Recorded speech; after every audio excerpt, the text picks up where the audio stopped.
Hi, my name's Sam, and today I wanted to do an unboxing of this new 3D printer that I've got. This is the Ender-3 V3 KE. So this is the slightly bigger, higher up model than the SE, and it has some advantages that make it easier and just some nice to haves. So yeah, going to be unboxing this. I got this for 399 New Zealand dollars. That equates to around about 230 US dollars, 230, 240, something like that. All right, well, I think, should we just crack into it and see what's in the box? All right, so let's have a look, see what we get in the box immediately. Okay. So we have some nice protective cardboard on the top. Pop that over here. It's all very compartmentalized. So we've got a box that I will pop there. And then, it seems like we've got a bit of padding. Okay, cool. So we've got a box there, which we'll look at in a moment, but we'll continue pulling all these components out. So this looks like to be the top part that will sit on the top. I'm just going to rest this on the table for now. Come back to that. Right, okay, so the last thing that's in the box here is just the base of the printer. And there's a cable here that's coming out, so try and put that in there. I'm going to lift this up. Nice and simple. Okay, this is the base of the printer, and that's everything that's in the box as of right now. So we have our top part and we have the base. We'll get to that in just a minute. Let's have a look what's inside this box here. Okay, so in this box we've got a nozzle cleaning pokey thingy. We've got a quick installation guide. We'll come back to that. And then in here we have, let's open it up. We have some starter filament. I believe this is the Hyper White PLA from Creality. We have our power cable, which comes with the New Zealand adapter and the protection plug for that. And here we have, this is the touch screen for the printer. Okay, it's got a nice protective peel on that. Come back to that. Okay, we've also got some screws. I'm sure we'll find out what these are for at some point. And this is our manual, along with our nozzle cleaner. These are really handy. Make sure you hang on to these and put them in a box somewhere. Cool. And in this bag here, looks like we get, I believe this is metal grease, so we need that. And in here we've got all of the standard Allen keys, a screwdriver and a wrench as well. So it looks like in this thing here, if I can get this out. So this is some side cutters in that box there. And what have we got in here? This is a flash drive that comes with it. It doesn't say the size on it. Here is a clip of some sort, nozzle and 2 screws. And here are a few more screws and also a few more screws. And that is, there's something else in this box as well. Luckily I didn't miss that. This is the filament runout sensor here, which is attached to the spool holder, which I think just attaches on like that. So this is the spool holder there. And now, nothing left in there and nothing left in there. Cool, we're all done with everything in that box there. And here's our quick start manual, along with an after sales service card with some warranty information. And we also get what I presume to be, is it one big sticker? Yeah, one big sticker. Or is it little stickers? Little stickers. Creality stickers, kind of cute. Not imperative to the whole operation. All right, let's have a look at the base of the unit here. When you're lifting this up, just be careful because this can slide and you don't want it to crash into your hands or something like that. So this will go to our hot end, and this will go to some stepper motor. We've also got a cable comes out of the side here. I would hazard a guess that this is the cable which connects to the screen. Yes. So the screen itself has 2 USB ports on it. On the back of it, it's also got USB-A's, and then on the back of it, it's got a USB-C and the screen connector, which we'll come back to. So that's that part there. That is our base. Right, the more exciting part, the part that's actually going to do the printing now. Here we go. Okay, I'll slide this out now. Here's the gantry and the x-axis and the nice linear rails and some cardboard on it to protect it during shipping. Just going to try and slide this cardboard off. It seems very well attached. It slides down to help to take that off. Right, and here is the hot end, which actually looks like it's pre-assembled for us. The reason I got this printer is I have a Ender-3 over here, which I have done quite a bit of upgrading to. I'm still not happy with the results. I'm getting some weird issues where even though the bed appears to be level, it's not, where you try and print towards the outer area of the base. And I did some maths, and if I wanted to upgrade it to dual axis, dual Z axis, and get a new main board that would support that, a new heat plate to fix hopefully the warped bed that I think is on there, and among other things, it came out to about $300. This printer here was $399, so it just made sense to go with this one instead. And that's about it for the unboxing. I'm going to have a bit of a read of the manual just to get my base ideas around, and then I'll come back and put it together. Alright, I had a look at the manual. I was expecting it to be a little bit more of a read. What actually is happening is we've got the instructions in plenty of different languages. So the amount of pages, in English at least, 6 pages. And I've just also off camera had a check to make sure that we have all the components that we need. So, assembly procedures. So first it wants us to assemble the gantry frame.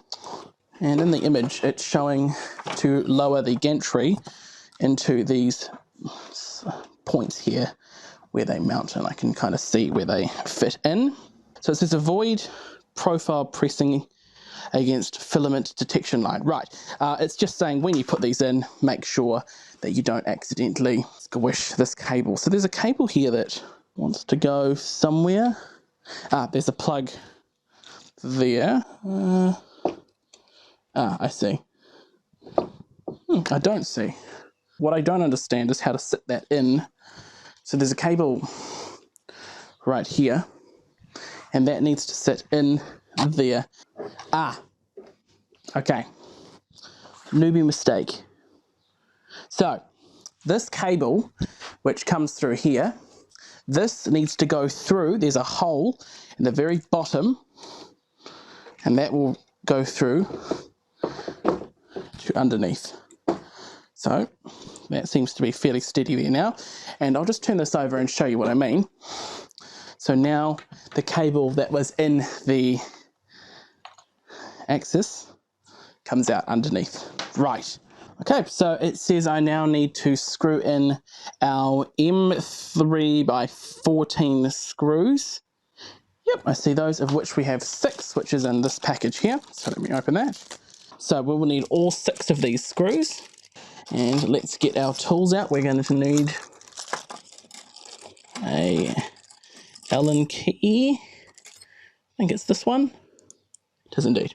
Okay, so we've got 3 screws here, holes for these to go in. They're kind of like a triangle shape. Doesn't feel like it's going in. Is that because it's not aligned, or is it not pressed down all the way? It looks like it needs to press down more. So try that now. That's right, okay, so once you press that down, yep, so make sure it's pressed down when you turn it on the side, and now we will go ahead. Yep, I immediately feel contact with these, so I'm going to do these up one at a time. Not going to go tight on all of them, I'm just going to do them up finger tight for now. Okay, so those are all finger tight on that side. I'm just going to flip it over And do the same thing on the other side. I'm just going to put it loosely together for now and see what the next steps are. And once everything is kind of roughly together, I'll go around and tighten them up properly. Something that I had on my Ender-3 original, there was a screw on the gantry that I did up slightly too tight and managed to strip. I don't know if they've fixed those kind of issues with this printer. I believe they have, but just be careful when you're putting bolts in like that you don't accidentally strip something. You don't want to go too tight. That's it, access moves. Very nice. Okay, so that's all 6 of those screws in. Secure the bottom shell and gantry frame with the M3x8 screws. I believe there's only the 2. Let's have a look at their picture. Yes, there is. So M3x8. So these are in the bag that has the nozzle in it. I'm not going to get the nozzle out just yet. I'm just going to leave it in this bag as it's easy to get to. So the 2 little black screws here. Yep, those feel right. Right, we've put those in. Display screen is our next step. So we're going to need the M4x10 screws. 3 of those. So that's these ones here. And there are 3 screws for the screen. Now on the screen, just touching on this, it has a warning to tell you to set the voltage correctly. So depending on which country you're in, you're going to need to ensure that you've set the voltage right. If you plug this in, you do have the risk of actually blowing it up, which wouldn't be great for a brand new printer. So that switch is right on the back here. So this is already set to 230 volts, which is the correct voltage for New Zealand. So let's attach the screen. We need these 3 screws here. So it's saying to connect the cable, just wondering what order we do this in. I think I'm going to turn this on its side, do this. Just gently set it on its side, like that. Perfect, that's a lot easier. So the screen has 3 screws and it sits in like that.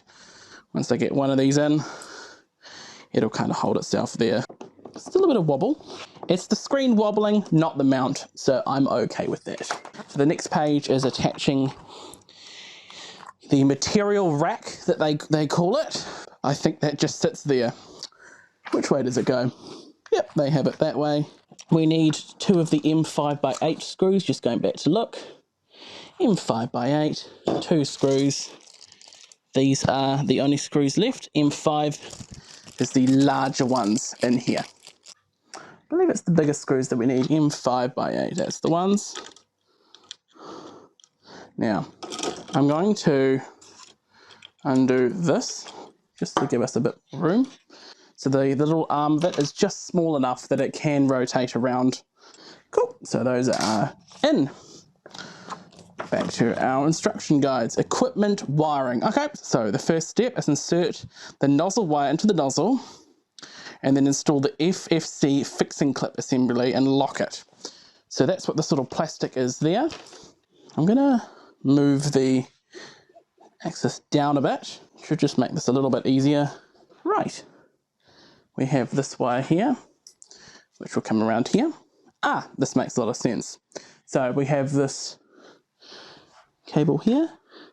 It only goes in one way. There's a little ridge on the back of it. Ah, little clicky plastic holders. Remind me of how the RAM little click things work, where you pull them outwards. I think that's in. Yep. Is it? Oh, it installs exactly like RAM, where you push it in and then click it in. And then we are installing these screws with one of the Allen keys, that one there. And these screws hold this little bit of plastic, which I'll turn around so you can see a better view of this. This little bit of plastic, which goes on here to hold the cable securely in so it doesn't unplug itself or anything. Now this is plastic, so I'm not going to go super tight. Pretty confident that that is about right. I don't know which way the filament spool, they've got it pointing forwards. Follow the instructions on how to, so next step, there's some instructions on here. It says get the black positioning label of the flexible flat cable stuck at the line claw. I think what it's saying is this part of the, let's see if this comes off. I think we leave the label on. Looks like the label stays on in the manual, so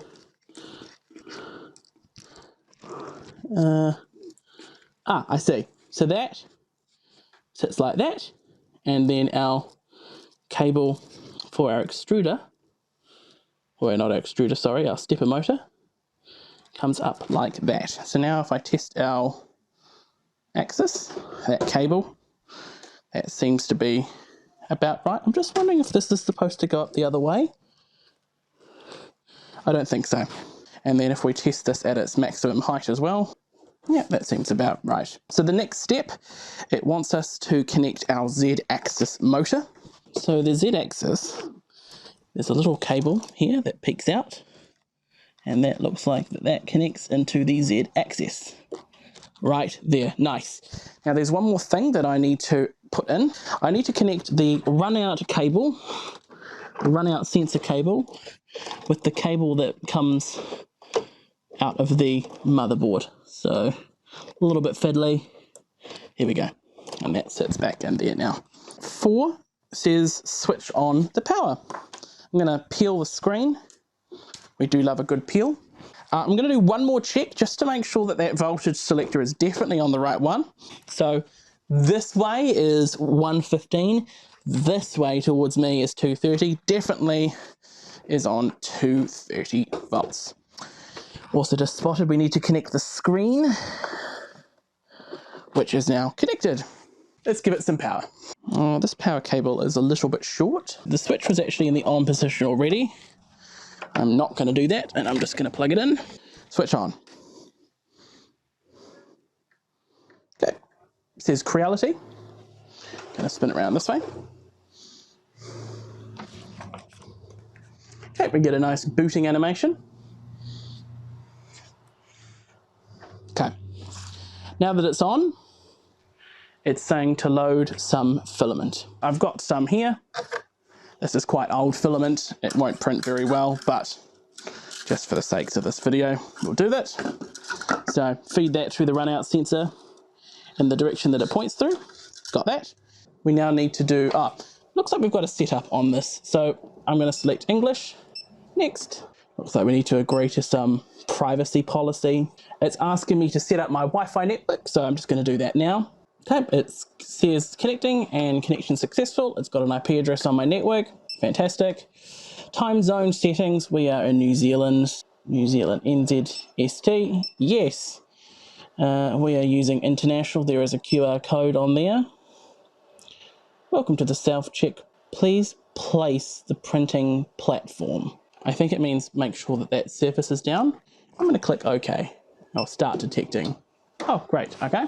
So the manual told me that I need to load the filament, but it looks like this wants to do calibration first. And also some fireworks going off in the background. I've also just noticed that the cable to the filament run-out sensor is not connected. I'm going to put a bit of filament in there. So it's heating the bed. So it looks like it does the calibration for you, which pretty convenient. It's heated up the nozzle to temperature, and there's a bit of dust and stuff on the bed. Now, this filament is not great. It's quite wet, it's quite old, so I'm not expecting great things from it. I also don't know if there's enough to print a Benchy, which is something that I believe comes loaded on the flash drive. Oh, we've got hottie and fans that have started up. One on that side, one on that side. They're not quiet, they're also not loud. While that's doing that, I'm going to find a box out of all of this to keep some of the parts that we were provided in. So the tools, put all of these back in this bag. This is a nice kind of box to keep the spare parts and the manual and the stickers and all of that stuff. So, right. Where are we at? Automatic Z offset. Auto leveling. Ah, right. So it's going through a 5x5 grid and checking the offset on each of them. Interestingly, this one is 0.59 and this one over here is 0.26. Self-check completed. And I click OK. So we've got a nice little screen here which shows us the temperature of both the nozzle and the bed. I'm going to click the temperature. Okay, so we can set a temperature manually of both the bed. I want to look if there's a way to unload filament. What I'm going to do is I'm going to check if this has a firmware update that I can do through the UI. I believe it does immediately, which might add more possible things. Version detection, yep, there's a little red update here. So I'm on version 1.1.0.14. There is 1.1.0.15 available. I'm going to hit download and we're going to let that complete. Right, it's finished downloading. It now says installing. Okay, it's rebooting. Looking good. What I'm hoping is that it has some type of UI that can just unload the printer automatically, because what I'll do is I will put my biggest spool of filament, which is dry, and we can run the test print. In fact, I'm going to do that now. I can't be bothered heating up the ender, so I'm actually just going to chop the filament. It's going into it and taking the spool out of my dryer. So there for now. Okay, doesn't look like the UI's changed much. I'm going to ask it to heat up to 220 degrees on the nozzle. Okay, we're at 220 degrees. Happy with that. I'm going to retract. So if you click retract, it's actually automatically going to heat up. And it doesn't let you retract until you're at 240 degrees. So that's a nice safeguard. Yeah, I'm going to use the white filament just because I know it's dry. And it's probably going to give us a much better chance at doing a successful first print. Cool. We'll put it in. I'm going to hit extrude.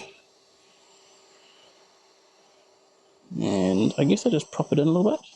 There we go. That's in. Okay. There's some filament coming out. Looks like we can do our first test print now, which is on this flash drive. So let me plug the flash drive into one of the USB ports. What happens? Anything? File scanning. I'm going to the folder icon, USB drive, nice, one boat. I'm going to tell it to do calibration as well. All right, it's beginning its warm-up process to do the test print with the included G code. So it does a Z offset calibration, probe offset. I think I might grab myself a chair and watch. Okay, let's do more calibration. Okay, now it's probing. So now it's building that mesh that we need for the auto bed leveling. I think it's getting ready to go. So I believe from what I've seen online that people say that this is a 15-minute Benchy, which is very impressive. We're off. And that is mighty fast. All right, while that's printing, I want to show off a feature that apparently not a lot of people are aware of that this printer can do. So by default, it actually has a web interface that you can view on your phone. So all you're going to want to do is go to the settings of the printer, and at the very top it's going to say the Wi-Fi network is on, and it's going to have an IP address. So we're going to have a look at my phone now, and this is the interface that it gives you, which for someone that's just getting into 3D printing, this is actually really nice. So we have the option to monitor it. I believe you can get Creality cameras that plug in with USB, talk through the main board. We are able to see a nozzle and bed temperature here. We're able to see our bed mesh, which is all over the place. I'm going to try and fix that up a little bit after it's printed this, just by adjusting the screws. I reckon I can do a bit better on that. And at the top you have some manual controls. You can turn the fan and the LED lights on. I'm going to turn the LED light off. What is the LED light? I believe the LED light actually might be an aftermarket accessory that you can get. Side fan, you can turn that on and off. You can pause or stop, and it just shows you a nice little interface here. So really neat if you want to be able to monitor this from another room. or, you know, potentially not even home. Nice little thing that you can do. Now, as for the print, it's done 12 minutes. It's got 5 minutes remaining. It did estimate 17 minutes at the beginning though, so that is still true to its word so far. I'm not sure if those 17 minutes included the calibration. I don't think they did, but that's fairly standard to not count the calibration. Okay, we're at 19 minutes. It says there's 1 minute left. Now, also throughout this print, it's been printing at around about 200 to 210 degrees, which is actually either on or under the recommended print temperature for this filament. So if we see any weird artifacts, it's because we're printing using a PLA profile. It's just the printed G code. Yeah. Wow. All right. Print complete. Finish. And it looks like it's beginning to cool down. I'm just going to attempt to take this off the build plate now. Pretty well stuck. I'm going to wait a couple of minutes. I don't want to break a brand new bed. All right. It's off. Had to let the bed cool down a little bit.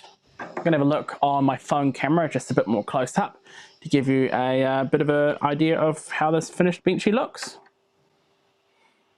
So here's our finished Benchy. If I sit this down here, focus up on that. There's a little bit of stringing on the inside, however, very impressive for a printer this price to be able to produce a Benchy that looks this good in 19 minutes. Yeah, not bad at all. And that wraps up this video. Before I go, if you liked this content and you want to help me out, you might be wondering what the shirt I'm wearing is all about. So Quic is an ISP that is based in New Zealand. They're aimed at technical people with the know-how of how to set up your own home networking equipment, as you can see behind me. And they have a really nice dashboard which lets you see your connection status. You can get static IPs, you can get subnets if you want more than one IP address for your house. And it's all self-managed through a web portal. They also have a community Discord server where you can chat with other users that use Quic. So I was actually one of the people that was a beta tester on their network in the early days, and being able to communicate with people in the Quic Discord has been a really cool experience. I've made many great friends. So if you want to be able to help me and support me a little bit, and if you like my content, what you can do is you can sign up to Quic using my referral code in the description.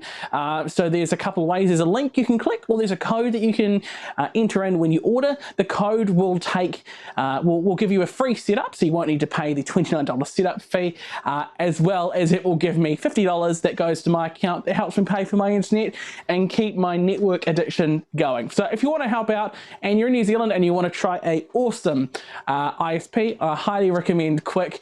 They're not paying me to do this. This is just genuinely what I think about the company, and you'd be helping me out as well. But apart from that, thank you so much. Subscribe if you enjoy the content, give us a thumbs up, and goodbye.